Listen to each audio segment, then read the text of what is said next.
I love it when the coffee kicks in and I realise what an adorable badass I'm going to be today.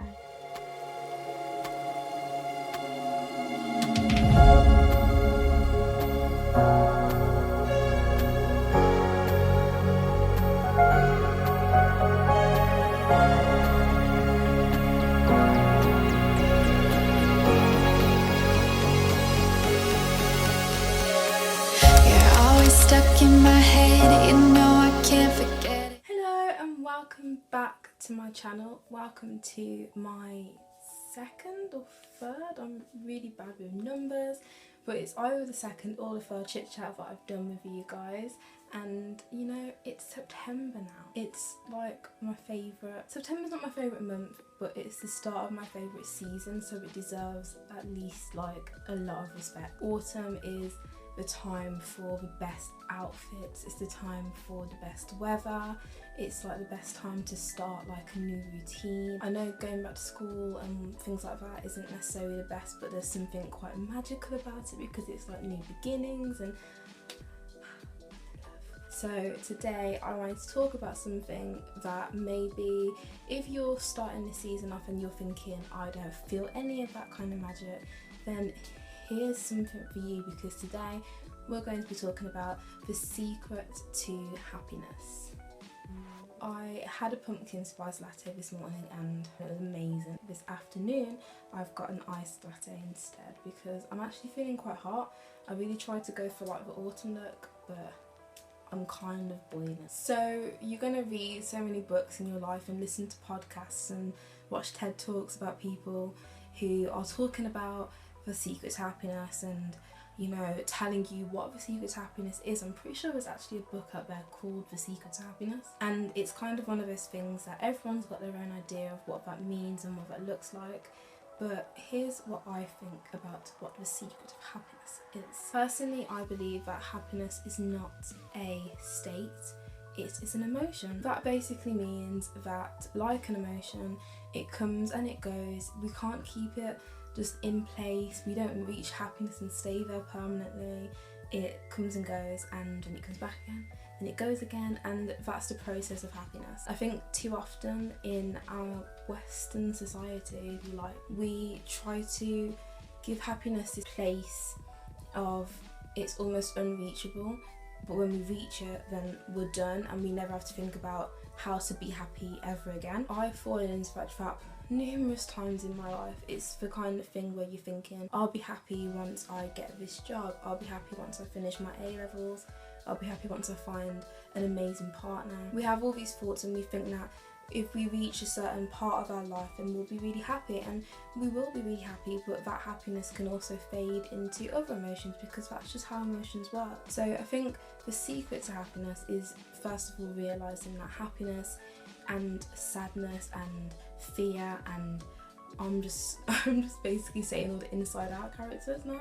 They are all emotions and they all have equal space within our lives. Even though happiness feels like the best one, that doesn't necessarily mean that it's any more powerful than the other emotions, because it just kind of isn't, which at first I think that can like kind of make us feel a little bit sad and like what's the point.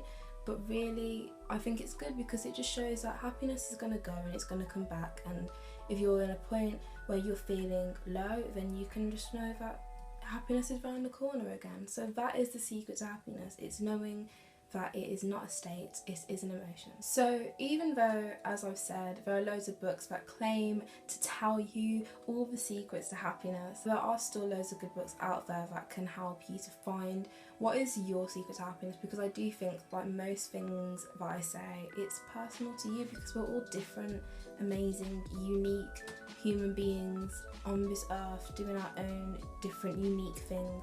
So there's not one size fits all, it doesn't work like that, especially with something like emotions. Some good books that I've read about the topic of happiness is Light is the New Black by Rebecca Campbell, where the whole book is just about finding your joy, finding your direction and going in your own direction and straying from the path of conventional. It's all about doing your own thing, and she talks about how to find your own kind of, you know, spark and your own sort of magic. And there's also Happy by Fern Cotton, which I'm reading at the moment, and Haven't finished it yet, but so far it's definitely talking about all these kinds of things and really going into what the word happy means and how it can just be so complicated but simple at the same time. I also think that it can really help if we start to treat happiness like something that already exists. This is something that I think when I first started trying to like self-develop, I realised it, I listened to it somewhere, and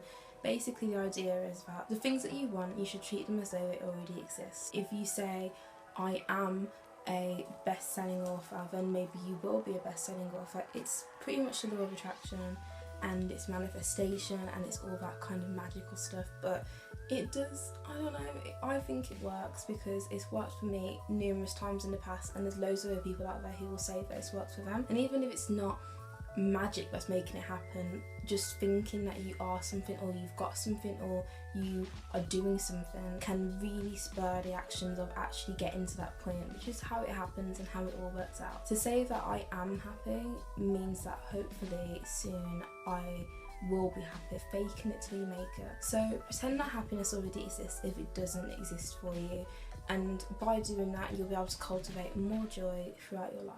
As I was thinking of ideas for this video, I was trying to think of loads of different secrets to happiness, and I really thought about it and I realised that it's kind of a bit simple to say, but try and recreate your happiest moments. We've all got those happy moments that when someone says, what's your happiest moment? It comes to mind. There's probably several of them, hopefully, if you've been lucky enough to have several happy moments. You know, we think of these times in our lives where we felt really, really excited and really just overjoyed, and for me, I know when I'm happy because I'm not really thinking about the fact that I'm happy.